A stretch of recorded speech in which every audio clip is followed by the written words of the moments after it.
Арыбаңыздар, урматтуу агайын туугандар, кутмандуу күнүңүздөр менен, кадырлуу калыстар тобу. Албетте, бүгүнкү күн өзгөчө бир салтанаттуу, өзгөчө бир кубанычтуу болуп атат. Бардыгыбыз үчүн ушул жерде айтылып аткан, окулуп аткан ырлар ар бирибиздин көкүрөгүбүздү арууласын деген тилекти айталы. Эмесе, урматтуу меймандар, кадырлуу коноктор, мен ушул поэзия сынагы үчүн өзүмдүн балалыгым өткөн жерге, өзүмдү ушул поэзияга, ырга жетелеп келген касиеттүү Соңкөл жайлоосуна барып атайын тасма тарттым эле. Мен ырга кантип келип калгам, ким аркылуу келип калгам, көркөм дүйнөнү кантип көкүрөгүмө баккам, ошонун баардыгы ушул тасмада камтылган. Эмес, алгач жалпыңыздардын көңүлүңүздөрдү экранга буруңуздар деп чакырам, андан кийин анан ырларымды сиздер үчүн окуп берем.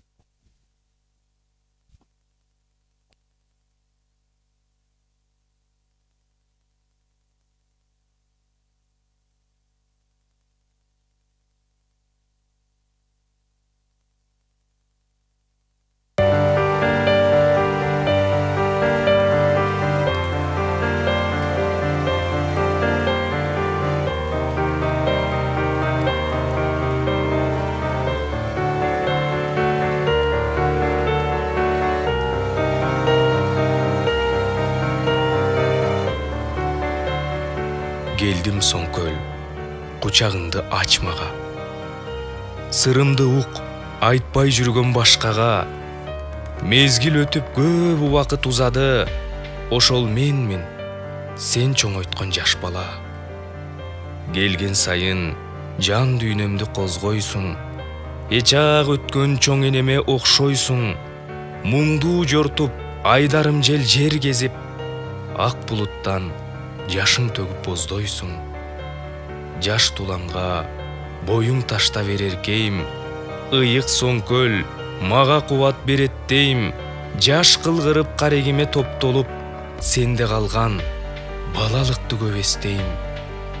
Асманыңда жетигениң балбылдап, күткөн сыңар мени дале ай жылдап. Атамдын да чачы куудай агарды, ой чуңкуруң кыдыр албайт аңуулап. Жолум дүзбөй, мындан ары жай сайын, сагынчымды жазып анан кайтайын. Жан адамга билгизбеген сырымды, Соңкөл сага гана айтайын.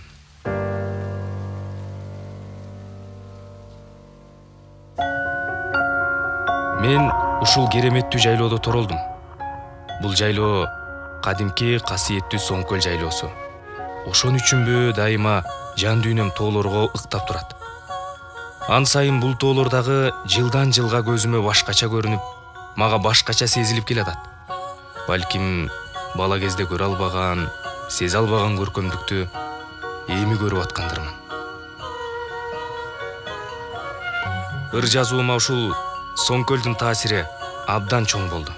Анткени 8 айлыгыман баштап ушул жерде, мындан бөлөк башка жайлоолорубузда чоңойдум. Анан көрсө, билинбей эле табият өзүнүн көркөмдүүлүгүн көкүрөгүмө сиңире бериптир. Мал жайып жүргөндө, жок издегенде, ат бастырганда дайыма бир терең кыялга батып кетет элем.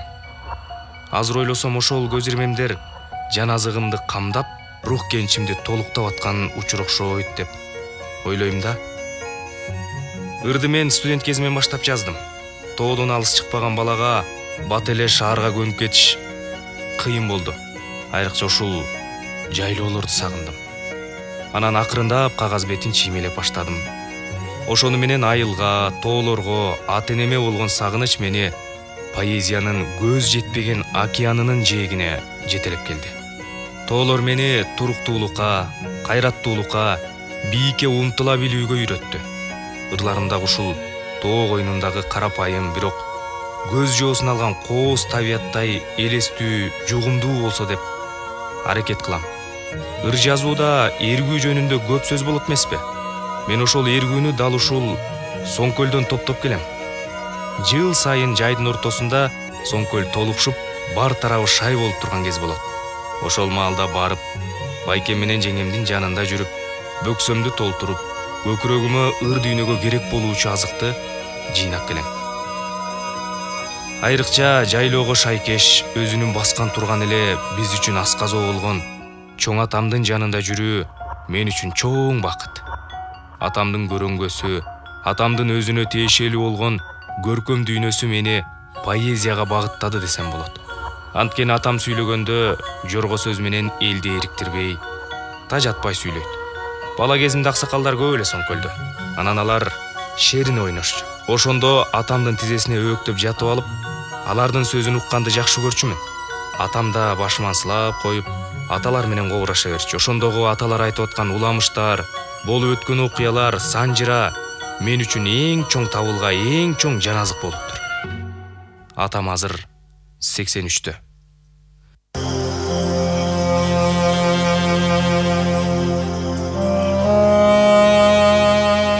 Арыбаңыз атаке, сизге келдим.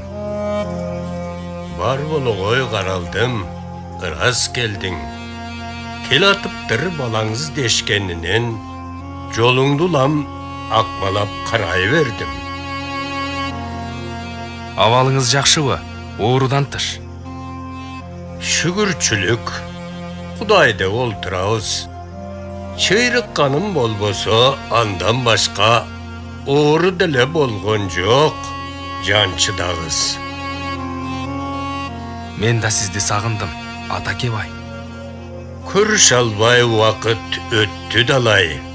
Мезгил учат зуулдап, а мен болсо качан келет балам деп жол карамай.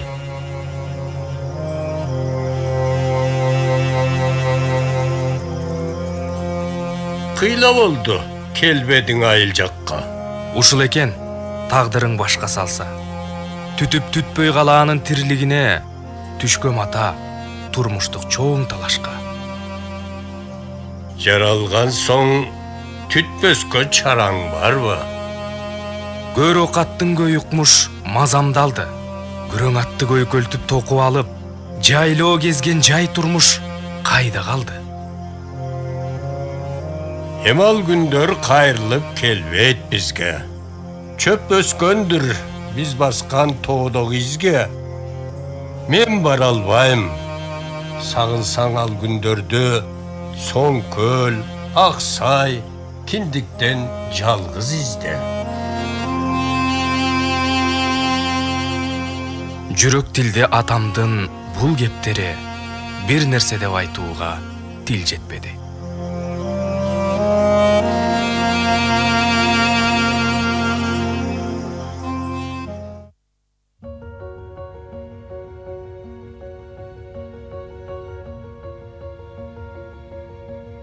Ырларыма себеп болгон касиеттүү тоо коюнунда дагы далай ырларды жаратам деп ниет кылам. Тоолук жигит катары ушул тоолордой аруу, түбөлүктүү, анан жөнөкөй жана нукура ырларды көбүрөөк жазсам деген тилегим бар. Камбар ата тукуму жайлоого кандай жарашса, ырларым да адабияттын көркөм дүйнөсүнө ошондой жарашса экен дейм.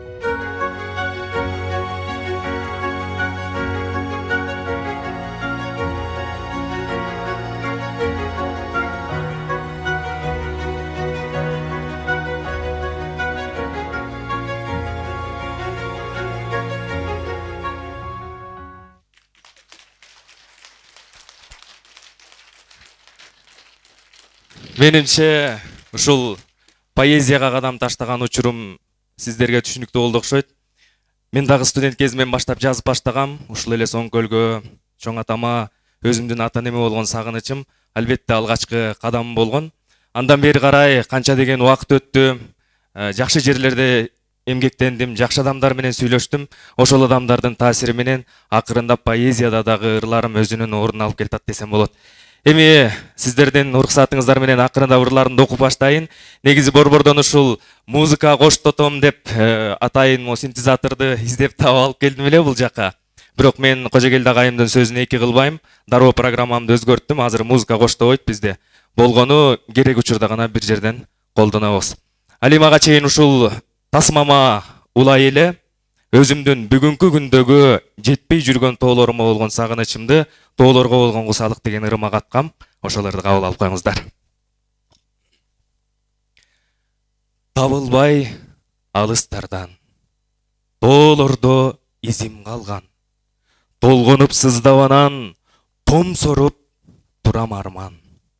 Узакта калып азыр ошол күндөн өзүмчө өксүп жүрөм, жете албай өзүм сүйгөн чокуларга жепирейген жерлерде көчүп жүрөм.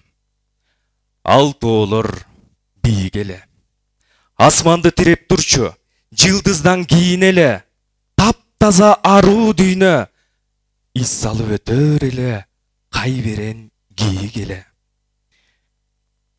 Булганыч бут баспаган, киргилтой түк жатпаган тунук эле. Үшүтүп тоонун таңы, үргүлөп турсам жаңы, жылкыны айдап кел деп, атакем жумшач эле камчыны сунуп мага муздак сабы. Түндөгү сууктан улам, кыроого тоңгон тулаң, боз үйдү ачканымда, күтүрөп бут алдымда, колдурап көк шибер күүгө келчү, тушалган атты көздөй басканымда. Тор атты токуп алып, көк итти кошуп алып, жайылып жылкы жаткан, жайытка жөн бастырбай чапкылап жетип барып, дүрбөтүп жердин бетин, сүрчүмүн үйүр четин, көз салып туруу мага кызык эле, жарышкан жылкылардын тебишкенин. Тоолордун ичигенен, тоолордун сыры терең, торолтуп өмүр берген, ток пейил жашоо бизге ыроологон тоолорду сагындым мен. Өңүмдөн азып калсам, өзүмчө жашып калсам, жеңилдеп бугум чыгат, бардыгын таштап коюп, тоо жака кетип калсам. Алкынып бойго сыйбай, али жаш ойлорумдай, ариштен алаксыткан тоолордун кумарыңай. Ананда ар катмары тереңге тамырлаган, тагдырдан жаңылбаган, мээрими күндөн артык апамдын колдорундай. Акылы булак болгон, акылга ынак болгон, нускалуу кебин айткан атамдын ойлорундай. Чоң мисал болуп мага, бийикке умтулуума, чокусу айды жанып, ийилбей мойнун созот көк асманга. Ширелтип кайратымды, чыңалтып айбатымды, бул тоолор жөлөк мага.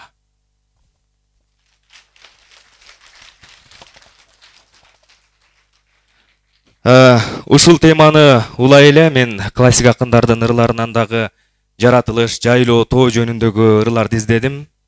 Кыргыз эл акыны, кыргыз поэзиясынын классиги, бардыгыбыз тамшанып окуган Омор Султанов агайыбыздын "Тоолорду сатпагыла" деген ырын сиздер үчүн окуп берейин. Мына бул курчап турган чексиз аалам. Кээде мен акыл жетпей айран калам. Бул тоолор эң бир бийик поэмадай буйруп жазып койгон Алла Таалам. Ырлардай бири-бирине куралышып, бийиктеп чокулары суналышып, бул тоолор кылымдардын сүрөтүндөй үзүлбөй келе жаткан, уланышып. Анда ойлойм, Кудай берген элбизби деп. А демек, бийиктикке чембизби деп. А балким, ал касиетти биле бербес, ан турган жер карама кембизби деп. Анткени акыл калчап биле албайбыз. Ач көзбүз. Бийик болуп жүрө албайбыз. Жадыбыз жашоодобуз намыстанбай, өмүрдү өскөн элдей сүрө албайбыз. Тоолордун касиети тегизинде. Сууларда, көлдөрүндө, деңизинде. Атасын жаш балдардын тоону саткан арбактар уруп кетет негизинде. Тоо байлык, байлыктарын катыш керек. Тоо сырлуу, сырын издеп ачыш керек. Ушундай итке минип турган кезде тоолордун сонун жерин сатыш керек. Жок, тоонун өзүн сатпай сүрөтүн сат. Пул болот, ошол эле канча бир кап. Байлыкты тозбос кылып топтоп берген бабалар, арбагулуу, силерге урмат. Байлыкты тозбос кылып топтоп берген аталар, арбагулуу, силерге урмат.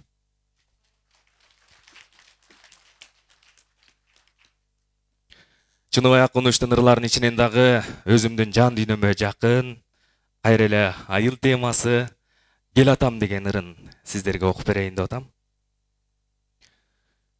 Чымылдап жолдор тосушуп, чымчыктар обон созушуп, күрмөмдү илип каруума, дүйнөмдү келем козутуп. Адырлар, түздөр, белестер, агылып көздөн элет жер.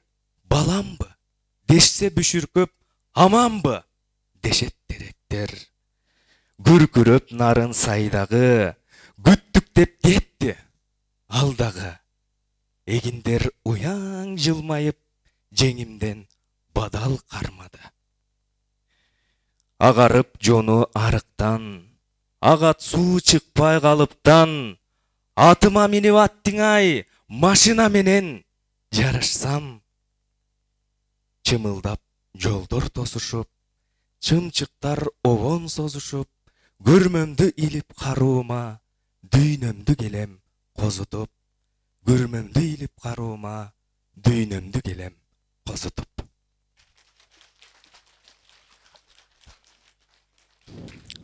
Эми акырындап махабат темасындагы ырларга дагы өтсөм деп атам. Ушул жерде 2018 жылы бир ыр жазгам. 2019 жылы өзүмдүн жакын досум, атанын уулу, Аргымактын кулуну дейт кыргызда, Нурбек Болотбеков деген уулуңуздар обон жазып, ошондон бери ырдап келатабыз. Ошол обондуу ыр менен ушул махабат темасын өтсөм деп турам. Келген жоксуң деген ырды кабыл алыңыздар. Сөзү меники, обону Нурбек Болотбековдуку. Клавишада Нурбек Болотбеков.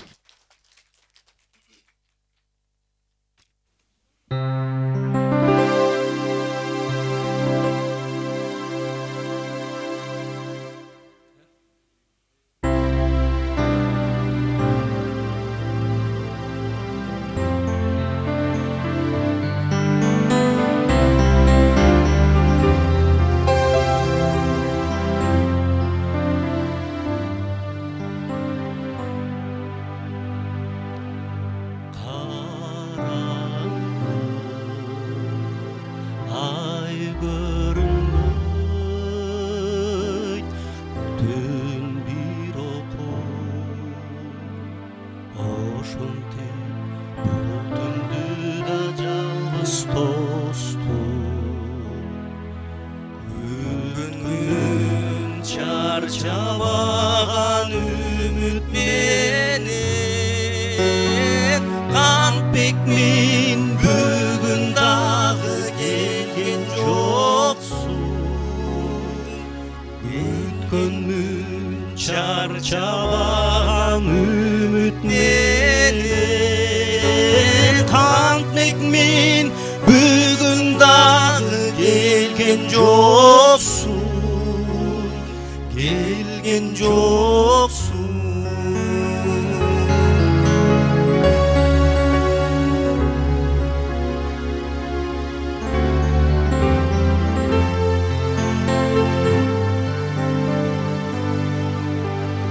Oy joru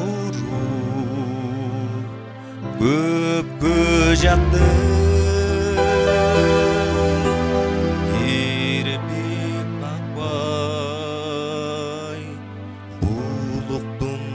Жалгыз жашу такыр жакпай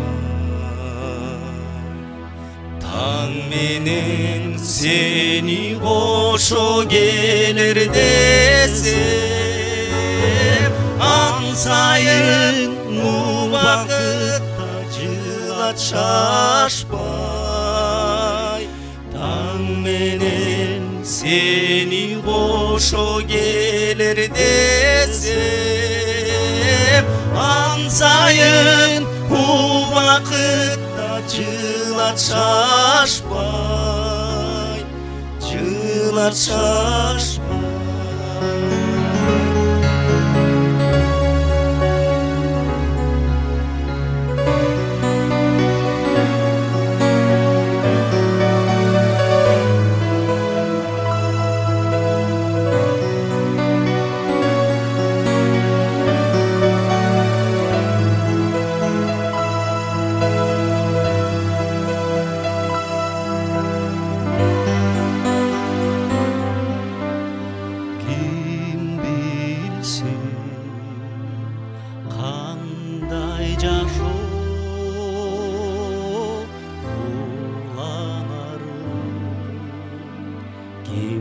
сен қайғырарың тобанарың артаңда сені іздеп айланам да өзіңді күтумен барамын артаңда сені іздеп айланам да өзіңді күтумен барамын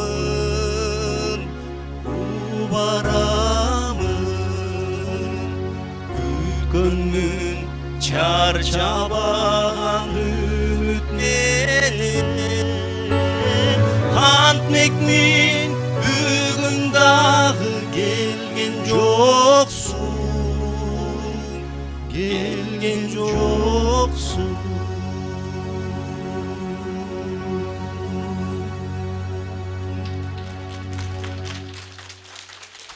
Нұрбек Болотбеков, Оғондың авторы. Эми акырындап махаббат темасынан дагы бир ырымды сиздер үчүн окуп берейин. Башталууда жаркыган вактаңым, баштагыдан алдаганча башкамын, жылт деп өчүп асманымдан жоголгон жарыгымды сенден көрө баштадым. Канча күндү күтүү менен карыттым, батпай такыр кең дүйнөмдү тарыттым, азык алып жанданууда сезимим, шооласынан сен тараткан жарыктын.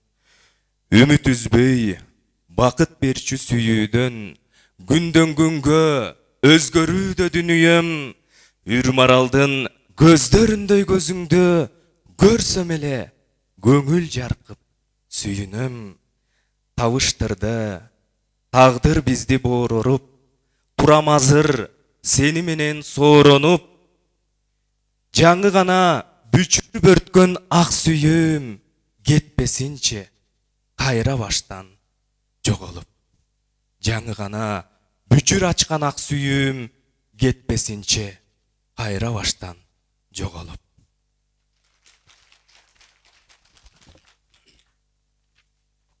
Көздөрүң сезимдердин учкундары топтолуп, сендик дүйнөм жалындады от болуп, катар басып сөз түгөнү барада көздөр менен сүйлөшүүгө токтодук. Жакшы көрөм көздөрүңдүн карасын, жал карап кызыл чоктой жанасың, тиктей турчу дагы бир аз жакшынам, тамырыма сенин сүйүүң тарасын. Толкун урган жел кайыктай ыргалып, тигилесиң ак жүзүңөн нур жанып, тик кароого батын албай астыртан тийип өтөт каректерим уурданып. Жүрөгүмдүн күүсүн сен да тыңдасаң, жүз толгонуп сага арнап ыр жазам, көкүрөктүн эңсегени басылбайт, көздөрүңдү күндө көрүп турбасам. Көкүрөктүн эңсегени басылбайт, көздөрүңдү күндө көрүп турбасам.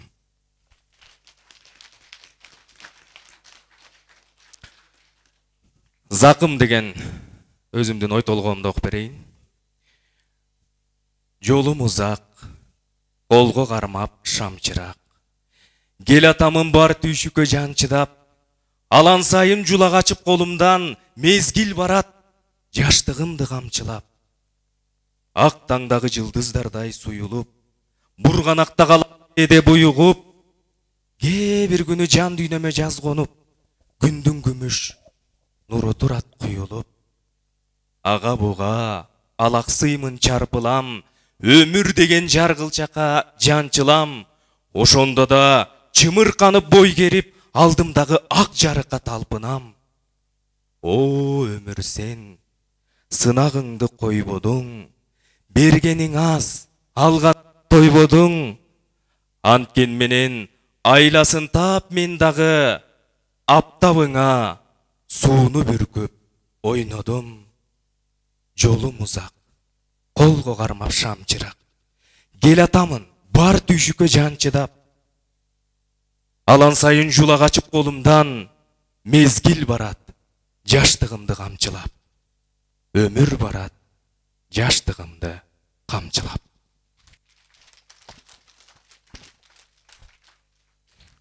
Чоң рахмат. Менің дағы ең алғашқы қатышқан поэзиядағы тұшуымды кескен сынақ болды бұл сынақ. Мен үшін ақ жол той болды. Bir нәрсенің шығышына сөзсіз түрде bir нәрсе таасир болады. Bir адамдың жарқ етіп жанышына да bir адамдың жардамы болады. Ансыңарындай, шул менің ырларым буга чейин өзүмдүн эле сандыгымда болуп келсе, мындан ары бир элдин көзелегинен өтүп турушуна ушул Жылдыздуу жээк поэзия фестивалі өтө чоң бир өбөлгө, өтө чоң бир колдоо болду деп ойлойм. Аны үчүн уюштуруучуларга жана ушул ырларымды кокустан жактырып калган калыстар тобуна чоң рахмат айтам. Бар болуңуздар. Бул мен үчүн поэзиядагы экинчи демимди ачты. Буюрса алдыда жакшырларды жазам деген чоң максаттарды койдум. Эмесе ушуну менен бүгүнкү менин чакан сиздер үчүн даярдаган ыр кечем аяктады. Көңүл бурганыңыздарга рахмат. Жашасын поэзия, жашасын акындар. Бар болуңуздар. Рахмат. Мына эми экинчи кезек алып сүйлөдү, бирок бу да Гагарин болду, космоско учуп аткан. Жарайт, эми Чыңгызды биз алып баруучу катары телевидениянын жылдызы катары билип баратабыз, жакшынакай передачалар алып барып турат. Анда мен даяр көндүм уйкаштарды айтайын. Мунун немеси Чыңгыз Рыскелдиев. О Айтматов агабыздын таасири болсо керек да, Шунда атыңда Чыңгыз, мен даяр эле уйкаштарды айтайын. ТВга телевидениеге да, ТВга азыр Жылдызда. Мыктакын болгон Кыргызда. Айтматов эмес албетте. А бирок ада Чыңгызды. Рахмат агай. Агай, сонун комментарий болду, рахмат сизге. Башка мүчөлөрдөн дагы өзүңүздөрдүн оюңуздарды айтсаңыздар, Турулкан эже, сиздин оюңузду калчы.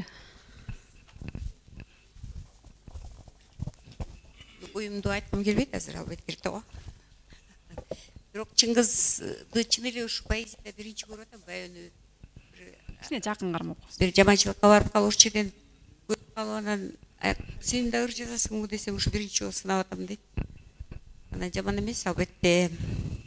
Эми азыр акындар көбүнчө биз тандаган акындар, акын деп жазган, ыр жазгандар да. Ушулордун ичинде көпчүлүгү айылы, сагынычы, кусасы, ата журту, тоолор, ушулар да. Негизи сүйүү анан албетте. Сенде да ошондой экен, негизинен тоо албетте. Бул бийиктик, тазалык дегенде жакшы. Турар Кожомбердиев сыяктуу да. Анан башка сүйүү менен тоолордон башка да темаларга кайрылып жүрөсүңбү? Башка темаларга чынында көп кайрыла элекмин, бирок эми турмуштук бир ой толгоолор жазып баштадым, акырындап. Көбүнчө ушул сүйүү темасы менен эле ушул жайлоону, тоону жазып келатам. Рахмат. Агай, ой кошосуздарбы? Атандай агай. Залда суроолор болсо кетелекте берели. Чыңгыз, Азамат, жакшы даярдапсың. Сен ушунча деңгээлге жетип, такшалышыңа таасир эткен акындар болду да, кыргыз поэзиясынан, СНГ поэзиясынан жана дүйнөлүк поэзиядан. Бирден ысым атап берчи, дүйнөлүк поэзиядан ким сага өтө ким сени шыктандырды? СНГ адабиятынан ким жана кыргыз адабиятынан бирден эле? Мен азырынча ушул кыргыз адабиятынын чегинен чыга элекмин, чынымды айтайын. Жолон Мамытов, Турар Кожомбердиевтердин ырларын, Сагын Акматбеков эжекенин ырларын көбүрөөк окуйм. Ошондон улам. Рахмат. Дагы барбы? Жылдыздуу жээк поэзия фестивалынын мындай анык, таза өтүп аткан ушундан билсек болот. 40 жашка чейин дегенде мындай мен деген 4-5 китеп чыгарган акындар катышып, ошолордун арасынан 5тикке Чыңгыз кирип калды да. Өзү ошон үчүн кокустан илинип калганыма деп сүйлөп атат. Ушундан эле байкасаңыздар болот, таза кандай өтүп атканынчы. Чыңгызга ийгилик каалайбыз. Бар бол Чыңгыз, ушул 5 акындын бири болгонуң сенин жеңишиң. Азаматсың.